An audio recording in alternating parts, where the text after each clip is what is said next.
સૌ પ્રથમ પહેલાં પાલક લઈ ઘસીને સરસ ધોઈ અને એને બ્લાન્ચ કરી લેવાની. આ બ્લાન્ચ કરેલી પાલક છે. પાલક પનીર બનાવવા માટેનો મસાલો, ડ્રાય મસાલો 5 બદામ, અડધી ચમચી આખા ધાણા, 4 લવિંગ, અડધી ચમચી જીરું, 1 ચમચી ટોપરાનું છીણ, 1 ચમચી વરિયાળી, 1 ચમચી ચારોલી, 2 ચમચી અખરોટ, અડધી ચમચી ખાંડ, 5 ચમચી હળદર, ચપટીક જાયફળ, 1 ટુકડો તજનો, 10-12 મરી અને આખા લાલ મરચાં ને ખસખસ. હવે એને આપણે વાટી લઈશું. મસાલો રેડી છે, મસાલાને ચાળી લઈશું.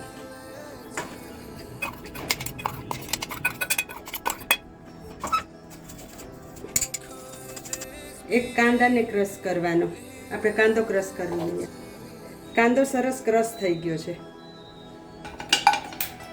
હવે આપણે એક વાસણ લઈ અને એમાં તેલ મૂકી પનીર તળી લઈશું.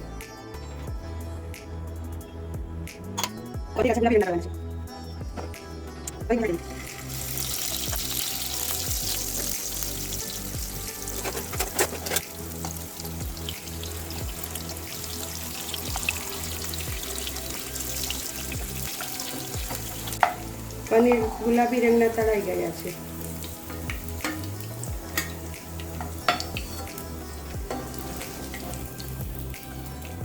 હવે આપણે આમાં ક્રશ કરેલ કાંદો તળીશું.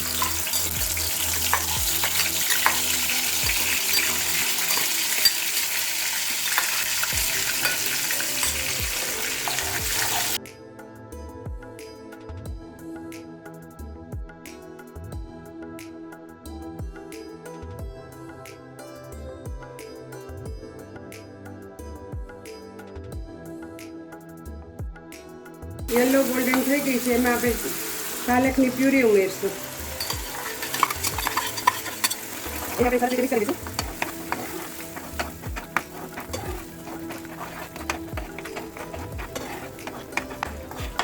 ત્યારબાદ એમાં આપણે બનાવેલો મસાલો નાખીશું.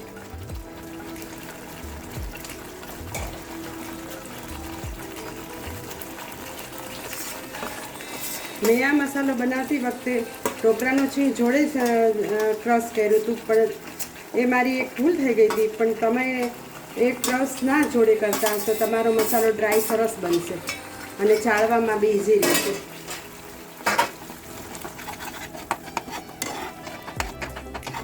અને મેં પાલક બાફતી વખતે તેમાં થોડી ખાંડ નાખી હતી, જેથી આપણે પાલકનો કલર ગ્રીન સરસ જળવાઈ રહ્યો.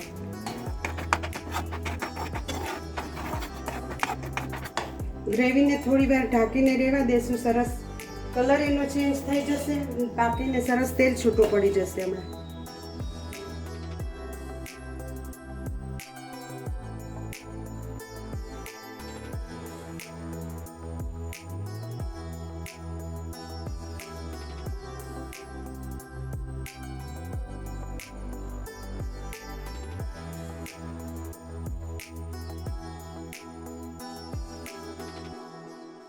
હવે તેમાં સ્વાદ મુજબ મીઠું નાખીશું.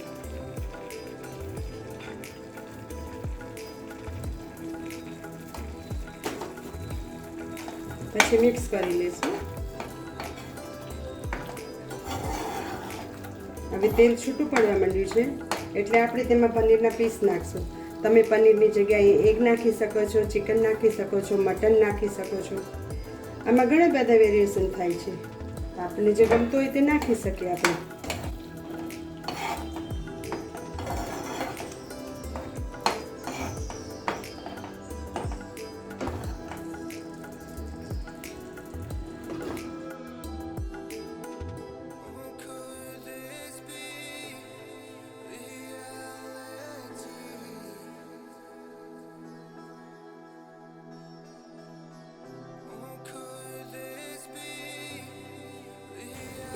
હવે આપણે ગેસ બંધ કરી દઈશું અને 1 ચમચો પાણી કાઢેલું દહીં નાખીશું. દહીં ચાલીશું.